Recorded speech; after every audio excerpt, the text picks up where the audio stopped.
Саламатсыздарбы құрметті тыңдармандар, мен Анвар Смаилов атындағы кәсіптік колледжінің информатика пән оқытушысы Станислав Матвеевич. Бүгінгі біздің сабағымыз Microsoft Office қосымшасы Microsoft Word бағдарламасында кесте құру, кестелермен жұмыс. Енді бүгінгі біздің сабағымызды бастайық. Ол үшін біз бағдарламаны іске қосамыз, яғни Microsoft Word бағдарламасы. Кесте дегеніміз бағандар мен қатарлардың қиылысуы. Ал кестеміз ұяшықтардан тұрады. Кестені құрудың бірнеше тәсілдері бар. Мысалыға, ставкаға кіреміз, яғни мәзір жолағынан ставка, оның ішінен таблица, яғни кестені табамыз. Көрініс толып тұрған жерде сіздер өздеріңізге қалаған түрде, мысалыға баған 5, ал қатар, мысалға алатын болсақ 8 деген сияқты кестелерді құрастыруға мүмкіндіктеріңіз бар. Бұл бірінші кестені құрастыру жолы. Екіншісі ставить таблицу дегенді басамыз, яғни таблица қою, кесте қоюды басамыз. Басқан кезімізде бізде қосымша сұхбаттық терезе ашылады.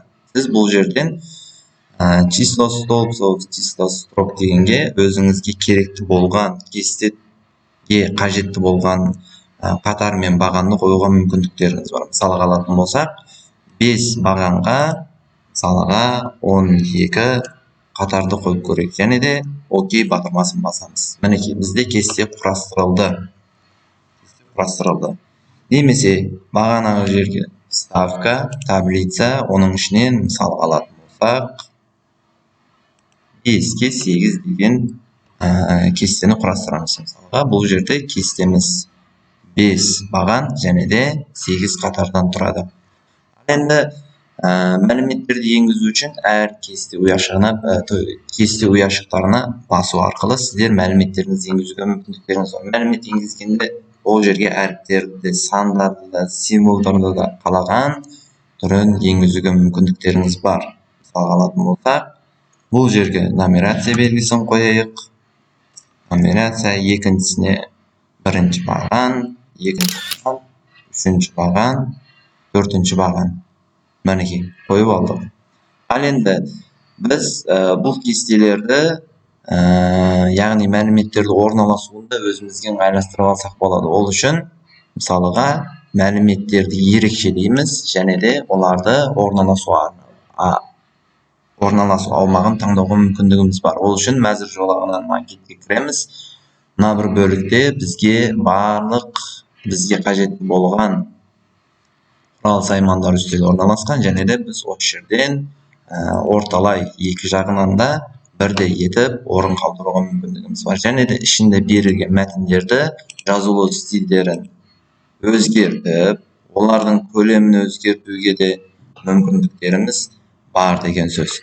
Мінекей. Ал енді екінші бір тәсіліміз ол, яғни мәліметтерді енгізу астына қарай, мысалға алатын болсақ, жалғастырып кете береміз. Ол үшін керекті болған ұяшықтарды ерекшелеп аламыз, және де мысалға біріншісіне сандарды қояйық, екіншісіне мәліметтерді енгізуге мүмкіндіктеріміз бар. Мәтіндік, сандық мәліметтерді енгізуге мүмкіндігіміз бар. Ал енді сол мәліметтерді тағы да өзімізге ыңғайластырып, оның жазылу стилін, көрінісін, үлкендігін өзгертуге мүмкіндігіміз бар. Ал енді ұяшықтарымызды қалай кішірейтеміз, яғни бағандарымызды қалай кішірейтуге келетін болсақ, екі бағанның ортасына тінтуірт алып келетін болсақ, оның көрінісі екі жаққа стрелка болып тұрады. Және де сіз оларды сол жаққа жылжыту арқылы, немесе оң жаққа жылжыту арқылы үлкейтіп, сол жаққа жылжыту арқылы кішірейтуге мүмкіндіктеріңіз бар деген сөз. Ал енді мысалға алатын болсақ, кей жағдайларда бізге бір баған жетіспеу қалуы мүмкін, немесе бірнеше бағандар жетіспей қалуы мүмкін. Оларды қосудың бірнеше тәсілдері бар. Мысалға алатын болсақ, бірінші тәсіл, екі бағанның ортасына келетін болсақ, сол екі бағанның арасына біз тағы бір баған қосуға мүмкіндігіміз бар. Мінекей. Немесе бірнеше бағандарды қосуға мүмкіндігіміз бар. Ал енді егер де тағы бір жолы дейтін болсақ, онда ең соңына апарамыз, бос жерге және де мишканың яғни тінтуірдің оң жақ пернесін басу арқылы ставить және де мына бір бөліктен сол жағына қосу, оң жағына қосу, төбесіне астына қосу деген сияқты кестелерімізді көбейтудің бірнеше түрлерін алуға мүмкіндігіміз бар. Және де мысалға оң жаққа қарай қосу десем, мінекей менде оң жаққа қарай тағы да бір баған қосылып отыр. Енді кей жағдайларда бізде мынау бағанды алып тастауымыз керек болып қалады. Бағанның алудың екі тәсілі бар. Ол бірінші төбе жаққа тінтуірімізді сол бағанның үстіңгі жағына алып келетін болсақ, астына қарай сіріп шығады, және де бұл оның көрінісі қою түспен белгіленген. Тінтуірдің сол жақ батырмасын бір рет шертетін болсақ, ол жалпы сол баған ерекшеленеді, және де өшіру пернесін басатын болсақ, біздің бағанымыз өшіп кетеді. Немесе мына бір үшінші бағанымызды өшіріп көрейік. Ерекшеледім және де өшіріп тастадым. Міне. Дәл сол сияқты екінші бір тәсілі, оны біз өзіміз тінтуірдің сол жақ батырмасын бірінші ұяшықтан соңғы ұяшыққа дейін ерекшелеп алып, оны да біз өшіріп тастауға мүмкіндігіміз бар. Ұяшықтарымызды жалпы барлығын бірдей көлемін өзгерту үшін ең соңғы бұрышына алып келіп, оны оң жаққа қарай тартсақ, немесе сол жақ оң жаққа қарай тартатын болсақ, біздің ұяшықтарымыз жалпы барлығы бір көлемді үлкейіп отырады. Ал енді кішірейтетін болсақ, сол жаққа қарай тартсақ, онда ол бір көлемде кішірейіп отырады. Мінекей, ұяшықтарымызды кішірейту. Ал енді бағандарды біттік. Енді жол, мысалға мәлімет енгізіп келдік, ең соңында мысалға немесе арасына бір қатар қосуымыз керек болып қалады. Ондай жағдайда келесі іс әрекет орындалады. Тінтуірдің оң жақ бөлігін басып, ставить және де сверху немесе снизу деген, яғни төбесіне немесе астына қарай қосу дегенді бассақ болады. Астына қарай қосылды. Бұл бірінші жол. Екінші жол, ең соңғы ұяшыққа барамыз. Және де соның шеткі жағына тінтуірімізді қоямыз дағын, меңзерді қойып, сол жерден Enter пернесін басатын болсақ, ол тағы бір ұяшық қосылып отырады. Ал енді кей жағдайларда көбірек ұяшық қосуымыз керек болатын болса, пернетақтадан Tab пернесін басу арқылы біз оларды автоматты түрде көбейтіп кетуге мүмкіндігіміз бар. Мінекей Tab пернесін бассақ, ол автоматты түрде көбейіп кете береді.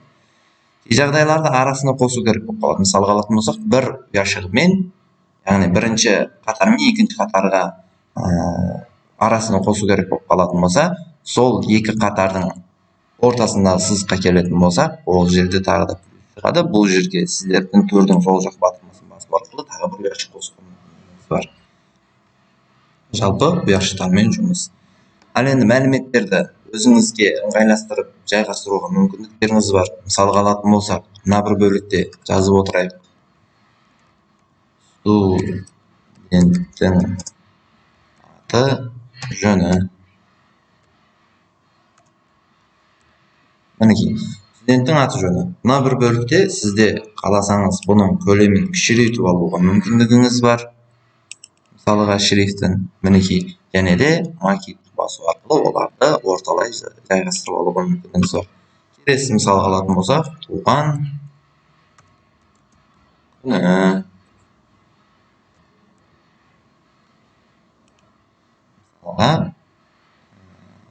Оқу орны, әрі қарай мамандығы, және де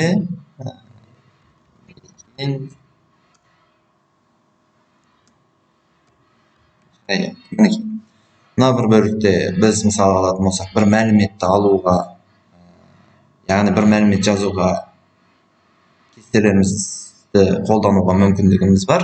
Және де бұл жерге қалған мәліметтерді енгізу арқылы сіздер кестемен жұмыс жасап отырасыздар. Қаласаңыздар, бұл кестелерді ерекшелеп қоюға да мүмкіндігіміз бар. Ол үшін кестеге бір рет шертеміз, және де заливка арқылы біз оларға түс енгізіп қоюға мүмкіндігіміз бар.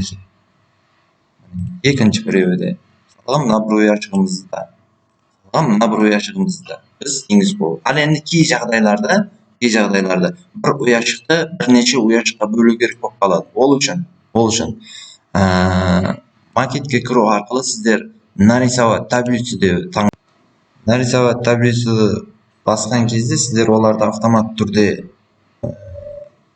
өзгертуге, яғни бір ұяшықты бірнеше ұяшыққа көбейтуге мүмкіндігіңіз бар. Ол үшін мысалға алатын болсақ, то есть бір ұяшықтың ішінде автомат түрде екінші бір ұяшықты көбейтуге мүмкіндігіңіз бар. Мінекей, қаласаңыздар бір ұяшықты 5-6 ұяшыққа көбейтіп тастауға да мүмкіндіктеріңіз бар. Бұл бірінші жолы. Ал енді екінші жолы сіздер сол ұяшыққа тінтуірді бір рет чертесіздер, және де тінтуірдің оң жақ бөлігін басу арқылы разделить ячейканы бассаңыздар, бұл жерде сіздерге қанша баған және де қанша қатарға бөлесіз деп сұрау тұрады. Мысалға алатын болсақ, бұл жерде мен 3 баған және де 5 2 деп айтайық, 2 қатарға бөлгім келіп тұр. Міне автомат түрде 1, 2, 3, 4, 5, 6 ұяшық болды. Яғни бір ұяшықтың өзін 6 ұяшыққа бөлуге мүмкіндігім бар. Ал енді кей жағдайларда ұяшықтарымызды бірнеше ұяшықты бір үлкен ұяшық ету керек болады. Ол кезде біз ластикті таңдаймыз және де олардың арасындағы сызықтардың үстіне басатын болсақ, 5 ұяшықты біз үлкен бір ұяшыққа айналдырдық. Ол бірінші жолы. Екінші жолы керекті болған ұяшықтарды ерекшелеп аламыз және де тінтуірдің оң жақ бөлігін басып, объединить ячейки дейтін болсақ, бұл жерде автоматты түрде бұл бір ұяшығымыз бірнеше ұяшығымыз бір ұяшыққа өзгеріп отырады. Сонымен біздің бүгінгі сабағымыз аяқталды. Назар қойып тыңдағандарыңыз үшін рахмет. Сау болыңыздар.